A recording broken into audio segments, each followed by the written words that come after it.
There were a lot of ships released in 2025, about 24 actually, and you may have missed or forgotten about some of them.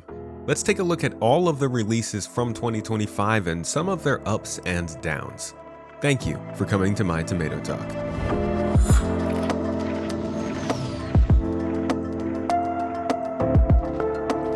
Let's start small and work our way up. This year, 2 new variants of the mech suit, the ATLS, were released. One was meant for mining and has created many a fun Titanfall scenario. The other was a combat variant, which can be upgraded with jump jets, which are hard to get right now in the game and has made people quite unhappy about the whole Wicklow thing. But jump jets also represent a new feature addition from this year that hopefully will be used when it comes to other things like armor and undersuits. After that, the MDC and MTC were introduced in 2025 to offer a new ground vehicle option. One is generally focused on transporting small items and supporting ground explorers and scavengers out on the field. The other is actually an automated turret on the back of a truck meant to target missiles, bombs, and small ships, watching your back while you're out on the job as a solo player. The L-21 and L-22 Wolves are 2 fighters built on the same chassis. One is ballistic and one is laser focused. Both are fun to fly and visceral experiences. They make for a great second ship if you like to have some combat fun, and they look really good. The L-21 actually just became available in-game, so I suggest go checking it out if you are into this kind of ship. Not much to say about the Super Hornet Mark IIs. It is a great ship and it just improves on the UGO first generation Hornet. I'm personally a big fan of the Super Hornet for its combo of size and firepower, but you'll find the medium to heavy fighter market is quite a bit crowded now, so this ship doesn't stand out as much as it would have, say, 4 or 5 years ago. The Golem and Golem Aux are 2 new player-focused ships, one angling in on the small mining crowd and the other stealing the spotlight in the small hauling field. With no interior, it's definitely a bare minimum ship for the profession and something just to get started with, but it does the job pretty well. You'll find a low ceiling to your capabilities, but it's a cheap buy-in to see if you really do enjoy the profession before going all the way with it. The Salvation is the salvaging version of the Golem. It's any ship disintegrators first if you're starting from the bottom, and it sticks to the theme of not having an interior. But it ejects all of your salvaging cargo automatically into its storage bay, so you're free to stay inside of your ship for every full run. Salvage is a solid money maker too, so this is a nice second ship to have if you're just getting started out small.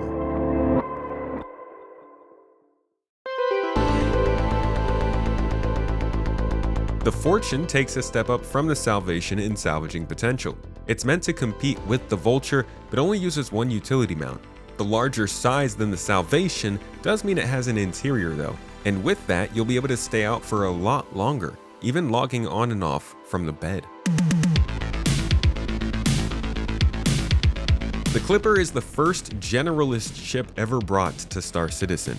It's meant to represent the quintessential solo player experience with just the right amount of facilities for the main important mechanics. It's not incredibly good at any one thing, but if you fancy yourself a mercenary, adventurer, or even an explorer of sorts, this ship could be a good pickup for you.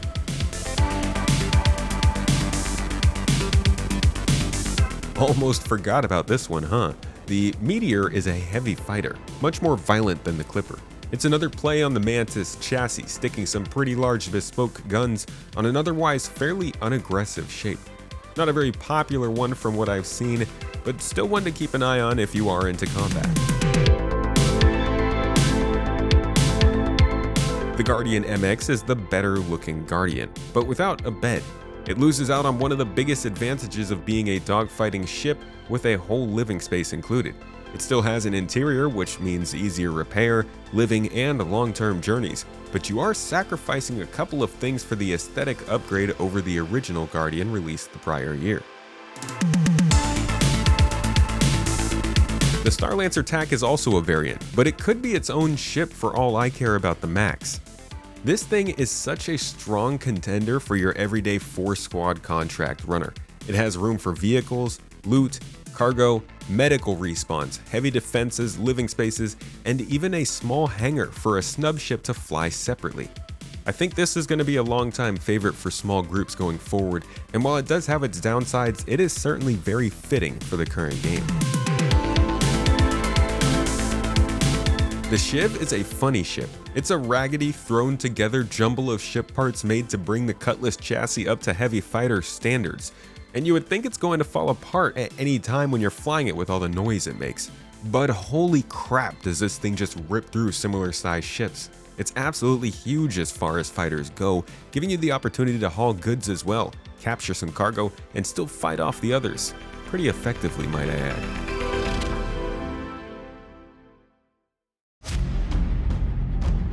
The Stinger is also a massive fighter, but in a twist you'd only expect to hear about on next week's episode of Dragon Ball Z. It does not have a large interior. Instead, it has a fun-time train ride up into the cockpit where you lay down basically on all fours and fly headfirst into battle. This is actually a Vanduul ship, if you couldn't tell, and while it's pretty powerful with its bespoke size 5 gun, it's also a massive pancake of a thing and pretty easy to hit. It hasn't been super popular since it released a couple months prior to this video releasing, but I have hope for it. It's a very cool and pretty experience, and I do think that the Vanduul ships are going to be something special going forward. The Asgard is like when mom and dad decided to have a second child and they came out less undercooked than the older sibling. Sorry. It fixes most of the problems people had with the Valkyrie while giving players more space to transport vehicles. So far, it's the smallest vehicle that can transport a lot of the larger ground deployments, and it'll likely be one of the more popular ships in the game for solos and duos. It's a pretty manageable size with a lot of capability.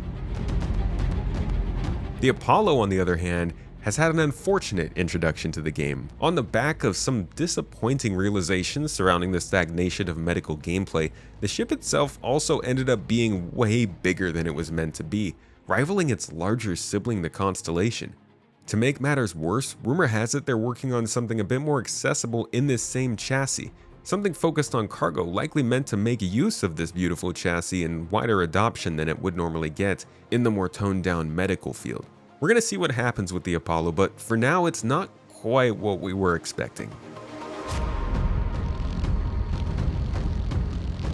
The Prowler utility is a stealthy courier runner. It has space for 16 SCU of cargo in its belly and maintains the sleek design of the original Prowler, which is a great design from one of the best movies ever made. Go watch Spirits Within if you haven't.